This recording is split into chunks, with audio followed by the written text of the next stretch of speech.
Mas tu não acredita que a Terra tem 4.000 anos, né? Não, não sei, o geólogo fala que a Terra pode ter 3,7 bilhões de anos o planeta, né?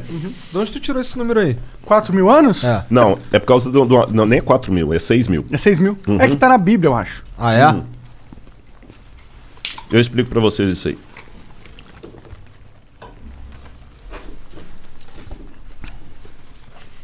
No Gênesis tem a idade dos patriarcas. Tanto fulano viveu tantos anos, tirou fulano, viveu tantos anos. Quando você faz aquela conta da idade dos patriarcas, mas há divergências, porque tem o Gênesis escrito em hebraico, tem uma versão dele para o grego que dá uma diferença nos números ali. Pequena, mas dá. Mas dá em torno de um pouco mais de 6.000 anos, desde aquele período ali até hoje. Números aproximados, tá bom? Aí o que acontece? Então a Terra tem 6.000 anos. Quando você cruza isso com o paleontólogo que fala assim, não, tem milhões de anos, isso que parece uma estupidez, uma tonteria, mas vamos com calma. Em primeiro lugar, a invenção da escrita, se você pegar os primeiros livros que estudaram a invenção da escrita no século XIX, eles falavam que a escrita foi inventada em 5.000 a.C., depois 4.000, 3.800, 3.500. Hoje, na melhor das hipóteses, a invenção da escrita é de 3.100 para cá. Você entendeu? Então, de história escrita mesmo, eu tenho em torno disso aí. De história registrada. Escrita registrada. E esquece Bíblia por enquanto, daqui a pouco eu vou na Bíblia. E as manchas na parede. Exatamente. Da caverna. Exatamente. Aí, o que vai daí para trás tem um pouco de especulação. Mas vamos devagar. Deixa eu falar da questão do crente. Teve um bispo chamado Asher, que ele fez as contas dele lá e ele colocou até a data e a hora da criação de Adão. Adão foi criado, acho que no dia 21 de outubro de 4.004 a.C., 3 horas da tarde, de uma sexta-feira. Porra, o cara é foda. Aí muita gente pegou isso e popularizou e tudo mais, mas se você perguntar para o Rodrigo, é impossível saber um negócio desse. É impossível saber. Qualquer datação histórica que passa de 1.400 a.C. para trás, isso eu posso responder como crente ou como descrente. Ela começa a ficar especulativa. Porque quando eu falo para você que a 18ª dinastia foi mais ou menos no século XV a.C., com base em que eu estou falando, você pega as dinastias egípcias, que estão ali, tem a Pedra de Palermo, você tem Heródoto, você tem... E vai cruzando pelos faraós e tem uma ideia mais ou menos. Só que tem muitos buracos. Agora encontraram, em 2016, a tumba de Senebekai, que era uma dinastia inteira que estava perdida. Tem dinastias que foram paralelas. Então a gente, de 1400 a.C. para trás, começa a ficar especulativo para o historiador. Quando eu pego a Suméria, na Mesopotâmia, os caras falavam assim, olha, isso aqui aconteceu no 3º ano do reinado do rei Ibibissim, rei de Ur. Tá, mas o 3º ano do reinado de Ibibissim significa o quê? Eles não tinham um calendário padrão. Então, você fala assim, pô, o Igor já está trabalhando aqui, já tem 2 anos. Então, no 2º ano de trabalho do Igor aqui, tá, mas o 2º ano de trabalho do Igor significa o quê?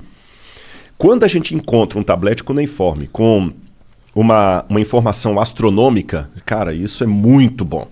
Se eu encontro lá, assim, no 2º ano do reinado do rei Ibibissim, teve um eclipse solar. Aí eu vou no meu amigo astrônomo, ele faz aqueles esquemas lá de voltar à Terra...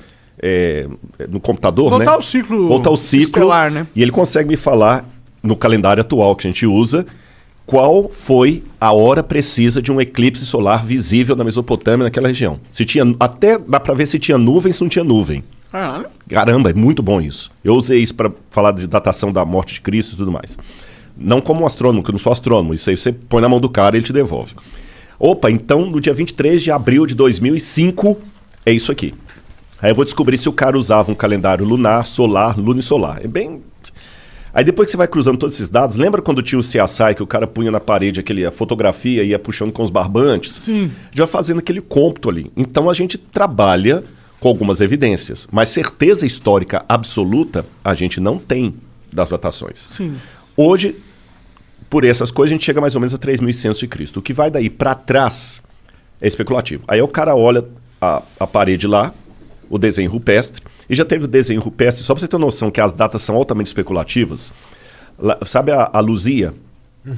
A Luzia, eu já encontrei umas 4 ou 5 diferentes datações para a Luzia. Tem gente que coloca a presença do homem aqui no Brasil em 25... Eu não respondi essa pergunta, desculpa. Biblicamente, fala assim: no princípio criou Deus os céus e a terra. A terra, porém, era sem forma e vazia. Havia trevas sobre a face do abismo e o Espírito de Deus pairava sobre as águas. Então, ali em Gênesis capítulo 1, versículo 1, não se fala quando Deus criou a terra. A terra já existia. Num estado sem forma e vazia, inclusive com água. Então, a terra, como estrutura, ela pode ter existido por 4,2 bilhões de anos. E Gênesis está contando quando Deus pegou essa terra sem forma e vazia e meteu nela a luz, Fiat Lux, haja luz, e a vida. Mas a luz em que sentido? Porque o primeiro verso, Deus disse, haja luz, e houve luz. Mas a luz física? A luz Fótons? física. Que haja fótons? 7 bilhões. Também né? não sei. É. Eu sei que é muito tempo. Muito eu tempo. sei que é bilhões. Você está entendendo? Então não é incompatível com o texto bíblico a ideia de uma terra antiga. Por isso que quando você perguntou se a terra tem 6 mil anos, eu falei, não, deixa eu explicar. A terra pode ter bilhões de anos. A vida na terra que veio... Pode ter bilhões de anos Pode ter também. bilhões. Agora, também estou colocando como hipótese, porque eu não estava lá. Ninguém estava lá, Aí né? a gente tem evidências, né? Tem uma maneira um pouco diferente de ver. Embora eu acredite na possibilidade que ela tem 4 bilhões de anos, coloquei aqui, mas eu vou trabalhar também com o que pode estar me ouvindo e falar, não, Rodrigo, eu discordo de você. Tá bom. Biblicamente, vamos trabalhar com hipótese. Você sabe que existem processos de envelhecimento não naturais que podem trazer, numa situação muito rápida, o que num processo natural demoraria, dependendo da catástrofe de pedras caindo do céu, meteoros. Porque imagina, pô, cara, se cair uma pedra aqui do tamanho de um carro, ela tem potência de megatons aí como se fosse uma bomba atômica. Tô falando de uma pedra do tamanho de um carro. Imagina se cair uma pedra do tamanho de um edifício. Os maremotos que aquilo não causa. Então, uma formação assim uma fissura pode surgir. Aí o que acontece? A Bíblia fala de um dilúvio mandado por Deus, uma destruição, e o que nós estamos vendo hoje é o pós-destruição. Mas se eu nego a historicidade do dilúvio, eu vou atribuir a milhões de anos o que poderia ser formado há milhares de anos. A Pangeia, por exemplo, pode ter rachado aquilo ali e dar um golpe dos continentes se afastando, depois perderam velocidade. E hoje, eu ignorando essa catástrofe, eu posso apenas pegar a velocidade que a América do Sul afasta da África e falar, tem milhões de anos que estão se afastando. Mas você não poderia também saber a velocidade com que eles foram afastando durante os anos? Eu acho que você consegue medir isso também. Porque a gente consegue medir, tipo, que vem... Tipo, as regras da física não explicam algo, o movimento de um continente assim, do jeito que você está falando, entendeu? Esse é o problema. Quando a gente começa a querer dar pra Bíblia um valor de fato, e não um negócio de tipo, porra, é um jeito de... É um livro sagrado, é um livro que ajuda você a entender a realidade das coisas, da sua vida, a sua relação com estar vivo, o seu, sei lá, seu propósito. Mas aí quando a gente entra na parada da Bíblia ser um texto de fatos, ou seja, tudo que está escrito ali aconteceu na física, eu acho que a gente entra no problema, porque a gente entra nessas paradas, tá ligado? Tipo, não tem como a gente realmente acreditar que a Terra tem 6 mil anos. Por mais que a gente queira, não tem como. Hoje em dia, com a internet, com a tecnologia, com a física, a gente sabe que, pô, acreditar que os continentes, a Pangeia aconteceu 6 mil anos atrás, eles se separaram 6 mil anos atrás, ter esse pensamento, eu acho que é um pouco ruim. Parece retrógrado. Eu entendo piamente. Entendo piamente, aliás, só um detalhe. Eu estou respondendo coisa aqui que não é da minha área de especialização. Não, claro, viu? claro. Eu estou respondendo como leigo aqui, Sim, gente. sim, Isso aqui sim. não é um arqueólogo falando, não. Claro. Isso não faz parte do meu... Eu nunca publiquei artigo nesse sentido, não tem nada a ver. Estou respondendo porque o papo tá rolando aqui, tá legal, sim. e eu falo. Eu concordo em gênero, número e grau. Vocês estão entendendo? E eu não perdi minha sanidade mental em admitir algumas coisas aqui, mas eu sei que para muitos é um tiro no pé. Como é que esse cara é arqueólogo aí, formação da USP, falando umas besteiras dessa? Não, mas eu Cheira acho que a terraplanismo. Sim. Cheira a terraplanismo. Mas Não você sou mesmo estava terraplanista. dizendo que o que você estava falando era algo que pode ser interpretado. Pode ser uma forma de interpretado interpretar. assim, Se você exatamente. quiser interpretar de uma forma onde o milagre aconteceu. Exatamente. É Mas exatamente. não, você não estava realmente falando que é isso que você sente no seu verdadeiro ser. Mas é legal as pessoas que pensam, porque eu acho que tem muita gente que pensa isso. Tem muita gente que acredita que a Terra aconteceu há 6.000 anos atrás e que tudo que está na Bíblia é 100% o que aconteceu. Tipo, não é uma história, como se fosse um diário do que aconteceu na Terra. Não uma história, tipo, de fantasia, de certa forma, tá ligado? E eu acho que essas pessoas é legal que... Depois. Vou levar o lanchinho da meia-noite. Claro. E eu acho que é legal que essas pessoas tenham o que elas pensam sendo vocalizado e sendo discutido. E eu acho que é muito importante você trazer isso. Vou levar, que ela tá com medo de sair na câmera aqui, eu vou levar pra ela lá. Tá bom.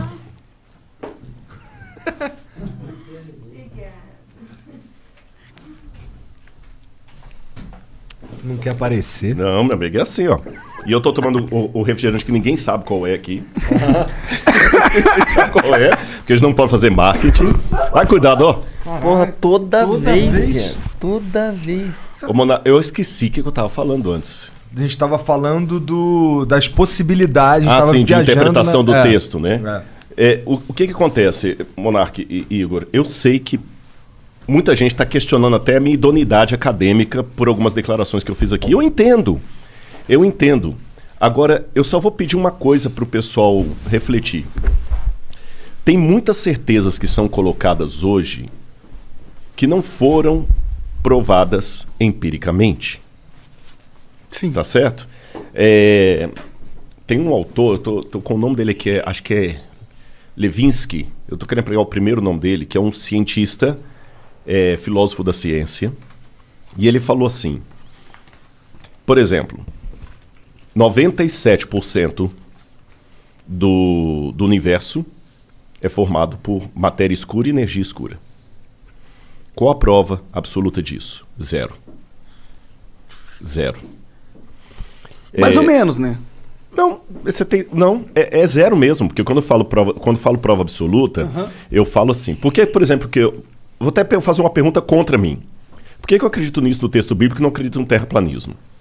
Bom, terraplanismo, o camarada pegou nem tô pegando, tem ciência nem nada, não. O pessoal pegou o foguete, foi lá, tem o satélite.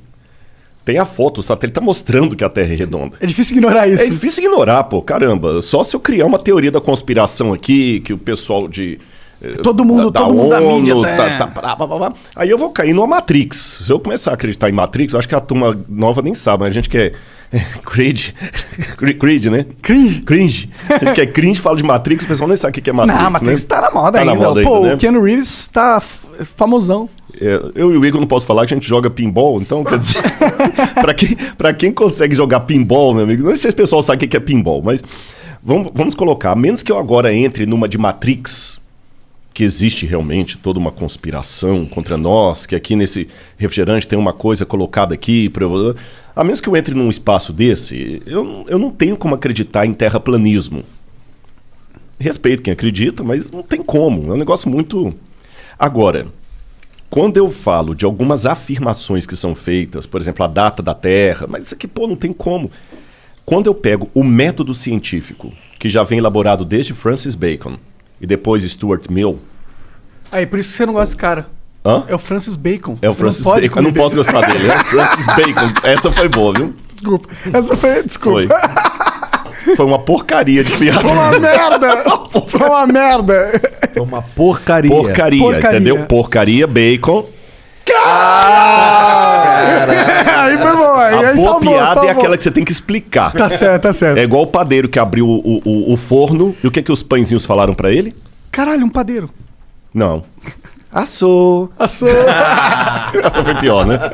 Mas vamos voltar pra Bíblia, que é mais interessante do que esse negócio. Então, o que acontece? Quando eu passo por esses métodos científicos, essas coisas não se verificam. Há evidências, indícios. Por exemplo, como é que sabemos que o universo está em expansão? Há medições que mostram um indício. Você vê os astros se distanciando e tal. Aparentemente, no movimento de distanciamento, para você acompanhar em tempo real o distanciamento de um astro, você tem que ter bilhões de anos da luz dele. Luz dele para comparar. Sim. Você entendeu? Então a gente vê é como se fossem tendências. Tendências. Olha, tudo indica que está se afastando. Perdão, pelo movimento e tudo mais. Ou seja, você trabalha com evidência. Então, é a mesma coisa que eu falo com Deus. É o mesmo método que eu uso com Deus. Eu não tenho como provar laboratorialmente que Deus existe, como eu te falei, você concordou e eu também concordo com isso. Mas quando eu vejo a lógica do universo, eu sou obrigado a dizer que as evidências apontam que tem uma inteligência superior por detrás de tudo isso. Nesse ponto eu concordo. Né? Só que o problema é que, muitas vezes no mundo acadêmico, algumas coisas colocaram como clichê. Então, se você falar hoje a palavra design inteligente, os caras te apedrejam. Você tá entendendo? Porque aí eles ligam esse negócio da Terra de 6 mil anos. Exatamente, e um monte de outras coisas. Só que o seguinte, as mesmas evidências que eles usam para dizer que alguns fenômenos ocorrem, mas ninguém estava lá para ver, é uma dedução lógica, faz sentido, não estou menosprezando. Você tá entendendo? Faz sentido. Mas eu não estava lá. É uma dedução. É como se eu pegar um carro agora, eu cheguei de Engenheiro Coelho. Uhum. Aí eu estou entrando aqui a velocidade de 30 km por hora.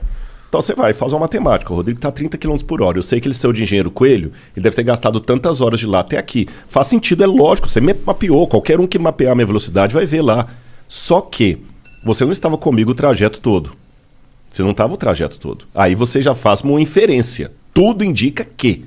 Mas a certeza absoluta, só se você tivesse saído comigo de lá até aqui, medindo o horário. Você pode ter uma média da tua velocidade, você não pode saber a que momento o seu carro... Exatamente. Então tem muitas afirmações da ciência que fazem sentido, mas são frutos de uma observação atual que deduz como foi o passado e como será o futuro. Mas não é uma coisa tão empírica como você está vendo esse refrigerante aqui e tem a certeza absoluta que tem refrigerante, que eu estou bebendo refrigerante, e o cara que nega isso é porque está doidão. Você está entendendo? Não, aqui tem refrigerante. Sim. Agora, será que ontem eu bebi refrigerante ou não? Então, quer dizer, aí pode até ser. Dá pra eu saber. Eu posso fazer um exame de sangue em você. Mas você não sabe, por exemplo, se eu bebi o refrigerante... É verdade. Eu posso ter uma câmera escondida... Eu posso perguntar pra sua esposa. Mas pra você ter qualquer coisa, você tem que ter um acesso ao passado, a minha esposa, uma câmera, que nós não temos. Mas nós temos. Por exemplo, na geologia mesmo.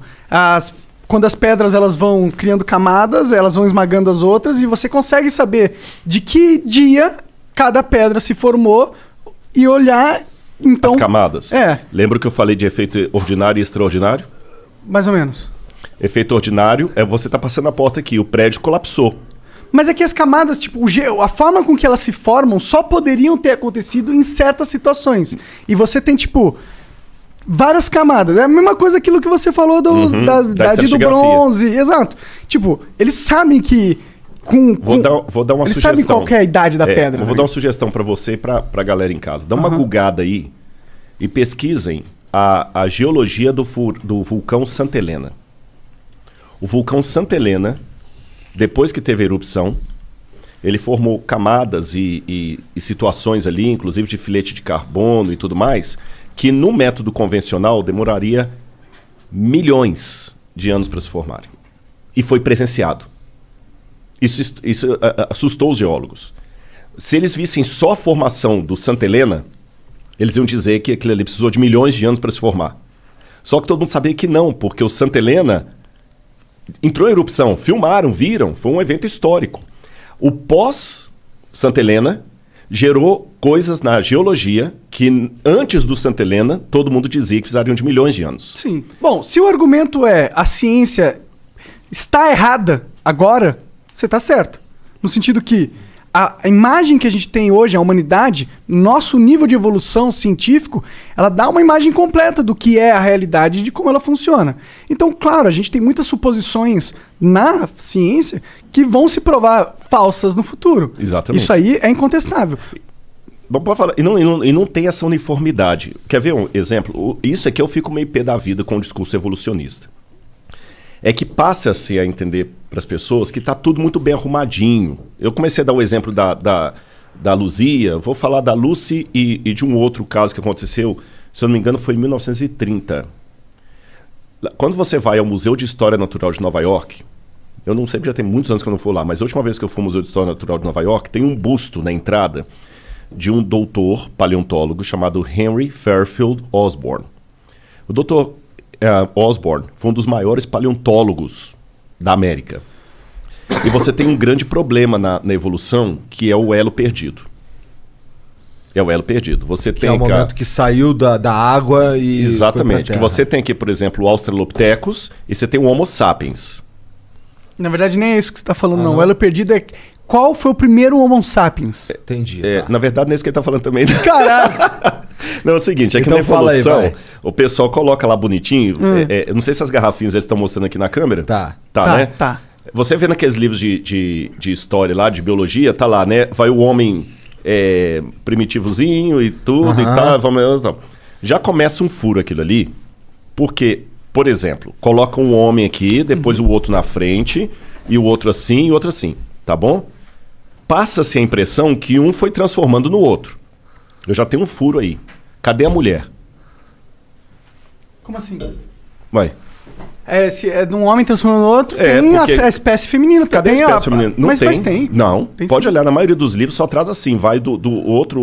Ah, mas é porque a gente vive numa sociedade que o homem meio que domina, então eles colocam e preferem exemplificar com um homem, mas as mulheres também passaram, elas estavam lá no mesmo processo. Pô. Agora vamos colocar pra você funcionar, porque quando você coloca mulher tem um problema aí. Qual que é o Você problema? tem que coincidir que esse camarada consiga uma fêmea que ele seja geneticamente, biologicamente par, que dá a liga, tá certo? E essa fêmea que dá liga, ela tem que se deixar acasalar com ele para gerar descendente fértil, tá bom? Só que essa fêmea, ela também tem que ter uma outra coincidência de um outro par que gerou aquela fêmea. E esse camarada também tem que ter um outro Não par. necessariamente, na verdade. Porque a gente, por exemplo, tinha os... qual que é o nome deles? Neandertal? Os Neandertais, exato. Eles eram outra subespécie dentro da genética, mas a gente era plenamente capaz de reproduzir com eles. A evolução... a gente pode ter tido, por exemplo, uma pessoa, um casal, que teve um filho, que teve um genes diferente, que deu, ó, sei lá, a capacidade de pensar, vamos supor que foi fácil assim, rápido assim, eu não acho que foi um processo mais demorado, mas esse genes na pessoa é dominante, quando ela encontrou um parceiro, esse genes foi passado pro parceiro, entendeu? Através do filho. E aí, como o genes é dominante, ele vai sempre passando pra prole. E aí, esse filho, os dois filhos pegam e fazem sexo com outros de uma espécie que era um pouco diferente, mas eles têm essa capacidade de produzir, e aí esse código genético dele pega e domina, e aí os filhos deles sempre vão ter. E aí, assim, você tem uma mudança... Concordo em gênero, parada. número e grau. Mas isso aí só funciona em duas situações. Em primeiro lugar, não tem nenhuma prova que Neandertal coabitou com outra raça que sobreviveu. Aliás, o Neandertal já entrou e já saiu da linhagem humana, da ancestralidade humana, várias vezes. Várias vezes. Entrou e saiu várias vezes. O que tem eu sei muitos é de que- biologia que o Neandertal nem aparece mais. É uma raça que se extinguiu. Ah, entendi. Dessa forma... Nem entrou. Ele não tá como o Australopithecus que tá lá atrás. Sim, eu sei que existem, tipo, você faz aquele negócio 22andMe, que é um negócio de sequenciamento Sim, sim, genético. sim. Aham. E aí eles te dizem qual que é a sua porcentagem de DNA Neandertal. Tem como saber isso. Me lembra depois esse negócio de DNA, que eu vou falar do parentesco com o macaco que deu 97%. Isso é um lance legal. Demorou. Mas aí vamos pegar aqui. Eu concordo com o que você falou da questão do gene dominante, recessivo, mais inteligente, menos inteligente. Mas isso só pode funcionar se eu tiver um casal da mesma espécie. Você não pode, por exemplo... Vamos pegar nos bichos. Vamos deixar um pouquinho a linhagem humana, vamos pegar nos bichos. Esse esquema que você falou vale também para os animais. Sim. Você É pode a forma com que a gente transformou um lobo num poodle. Exatamente. Mas só que para funcionar, você tinha que pegar um macho Caninis, não sei o que, eu não sou biólogo, tem um nome que dá em latim lá, um macho da família Lupus caninus com uma fêmea de Lupus caninus. Você não pode pegar um Felis leo, que é dos felinos, e cruzar com Lupus caninus que vai dar uma nova raça. Sim, Não existe isso. Você tem que estar, pelo menos, tem que ter uma semelhança genética. Exatamente, ali com a vai ter que outra... ser- Mas pode ser uma espécie não necessariamente igual à sua. Pode ser uma Não, outra sim. espécie, uma subespécie bem semelhante. Mas são a mesma espécie. São a mesma espécie dentro do... não pode ser- eu não manjo, na verdade, não sei se são, eu não conheço isso. Mas isso aqui pode pegar toda a filogenia que já descobriram da biologia. Senão nós teríamos raças humanas no plural. E não existe, só existe uma raça humana. Sim, mas a gente poderia ter várias espécies humanoides, entendeu? Já existiam várias espécies humanoides, tá ligado? Mas você percebeu que a gente não tem empiricamente a prova disso. O que você tem na biologia... O DNA, se a gente poder verificar o DNA meio que uma prova Não. empírica. Sabe por quê? A gente não tem ossadura dos neandertais? Não. Não? Não, tanto é que eles saíram da linha. Entendi. A questão do DNA é complicado porque é o seguinte: o DNA do ser humano hoje foi mapeado por um camarada chamado Francis Collins, que era crente, é porque ele está vivo, e ele escreveu um livro chamado The Language of God, A Linguagem de Deus. Eu não sei se tem em português esse livro, eu acho que tem, A Linguagem de Deus. Esse cara é crente, e nesse livro, o cara é um gênio, o que ele fez na genética é semelhante ao que Einstein fez na física. Ele mapeou o genoma Ele ganhou o humano. Nobel? Eu não lembro se ganhou agora, eu tô na dúvida. Se ele ganhou o Nobel. Mas eu sei que esse cara era um gênio e crente. E ele revelou... Pesquisa esse cara aí, Joãozão. Põe pra Francis mim, dá informação Collins, pra com gente. 2 L's. E Collins com C. Se até aparecer a carinha dele aqui, é interessante. Ele revela nesse livro The Language of God que ele só foi declarar publicamente que era tão religioso como eu sou aqui, ó, Francis Collins. Sim, ganhador do prêmio. Ele ganhou. Tá falando aí? Ali, ó. Segunda. Ganhador do prêmio Templeton. Não, esse Templeton é uma organização que trabalha com ciência e religião. Coloca prêmio Nobel sequenciamento genético humano. Pesquisa aí. Aí eu sei que ele pegou e ele falou que ele só revelou que era religioso, porque se ele falasse que era religioso quando ele estava fazendo a pesquisa, Eles iam tirar os fundos eles dele. iam tirar os fundos dele porque eles não queriam saber de crente ali. Eu acho que ele é católico até, se eu não me engano. Mas não é imagem, né, caralho? Me dá... Pô, pera aí que fica piscando essa porra dessa tela. Mas aí o que acontece? O genoma humano foi mapeado, mas os outros ainda não. Então teve um artigo científico que foi publicado, eu tenho esse artigo lá em casa, que fez a comparação do genoma humano mapeado com outros elementos que não estão totalmente mapeados. E fizeram com o chimpanzé. E deu 97% de semelhança. Foi 95% ou 97%. 90% e alguma coisa. Sim, eu já ouvi falar que tipo, a nossa diferença genética com outros Exatamente. chimpanzés é de Aí tá vendo aqui a prova de que nós somos primos dos símios, né? Foi esse cara aí, ó. Que ganhou o Nobel pelo... Esse foi Frank esse, Singer. né? Não, então esse foi outro. O Francis Collins não deve ter ganhado, não. Que pena. Eu não sei mesmo. Mas ele é um gênio, esse camarada. Pode crer. Aí o que acontece? Nesse mesmo artigo que fala que nós temos 90% ou 97% de semelhança. Com o chimpanzé, colocou bem claro as limitações. Em primeiro lugar, o genoma humano foi mapeado. O do chimpanzé não. Está parcialmente mapeado. Então pegou algumas semelhanças do que foi mapeado e descobriu que 95% ou 97%. Só que o mesmo artigo fez também o cruzamento com outros elementos vivos, como por exemplo a banana. E deu 50% de semelhança. Interessantíssimo isso, Então né? nós somos 50% banana? Por que não? Você Eu entendeu? tenho... Não, desculpa, eu ia falar uma merda.